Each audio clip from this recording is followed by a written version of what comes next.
There's a part of us that'll always be a bit of jealous of Felicia for snagging the original teenage dream. Related story focusing on revealing Victor's master plan, and less on Nina and Carly's feud, is just what General Hospital needs right now. The year was 1984, and Port Charles had a potentially devastating problem on the horizon. It was so big, in fact, that the powers that be realized there was only one man for the job: Frisco Jones. No, the problem wasn't world domination, super spies, or lost treasure. It was Blackie Parrish. After 2 years as the adorably gorgeous rocker, portrayer John Stamos had decided it was time to leave daytime for a crack at primetime.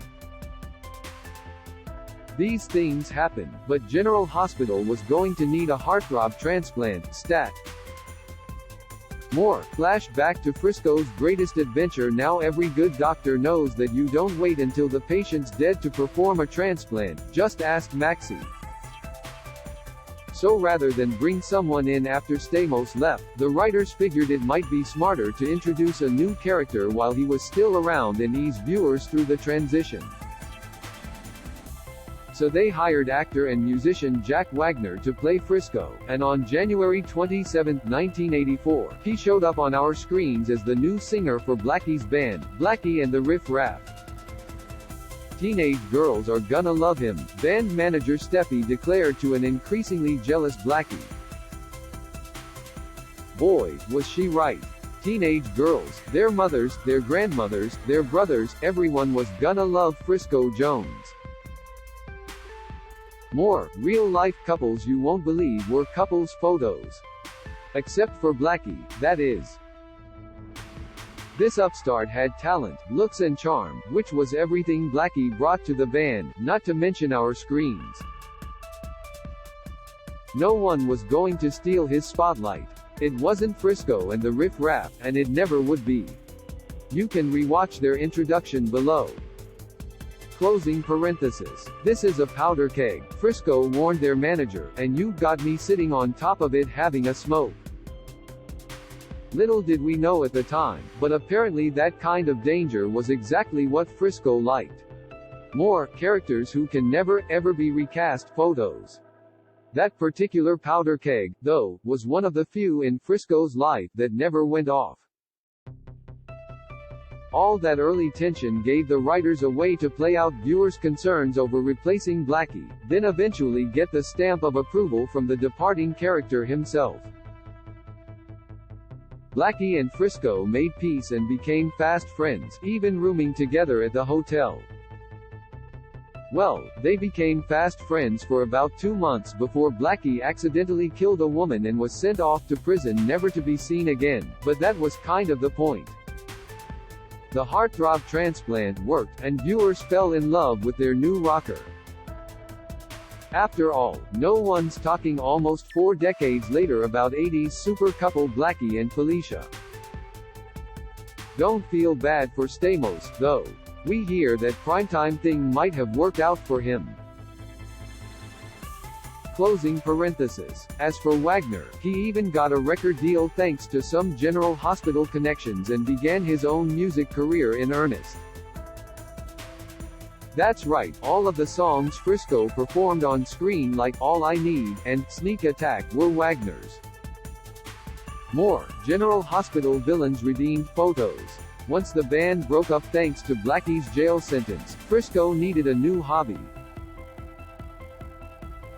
He found it when he met super cute with Aztec princess Felicia Cummings, who was looking for lost treasure. Suddenly, we had a budding super couple on our hands, and Frisco had a budding addiction to adventure. He didn't completely abandon the musical spotlight, though. How else to woo Felicia but by serenading her with Lady of My Heart?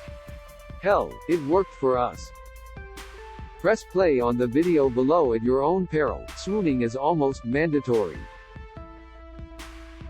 Closing parenthesis. Still, once Frisco got mixed up with Robert Scorpio and Sean Donnelly, life was never the same.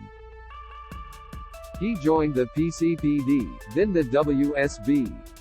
As Felicia settled down, he was living it up, running around the world, saving us all from threats we could only imagine. He died in the line of duty, came back to life, as one will, and had 2 kids with Felicia, Maxie and Georgie, who he barely saw. Frisco's handsome, charming and a genuinely nice guy, but he never really did grow up. Once he joined the WSB, that always took precedence. He came back for Maxie's heart transplant, then again shortly after Georgie's birth, but by that point, Felicia had pretty much given up on him. She told him to go save the world until he was ready to give up the job, so he did.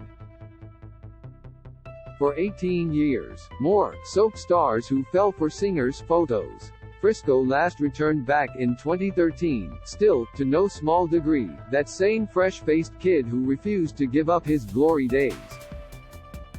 He reconnected, or would it be connected, with Maxie and tried to win Felicia back, even hopping up on stage at the Nurses' Ball to perform his biggest hit, All I Need, which, ironically, had been the song he used way back when to entice future sister-in-law Tanya Roscoff, not Felicia. Felicia had moved on with Mac, though, so Frisco skipped back out of town as suddenly as he'd arrived, leaving us with bittersweet memories of when all we needed was Frisco Jones singing his way into our hearts. While you're here, why not check out the below photo gallery, in which we ranked General Hospital's all-time greatest characters. You can bet Frisco made the cut, but at what number?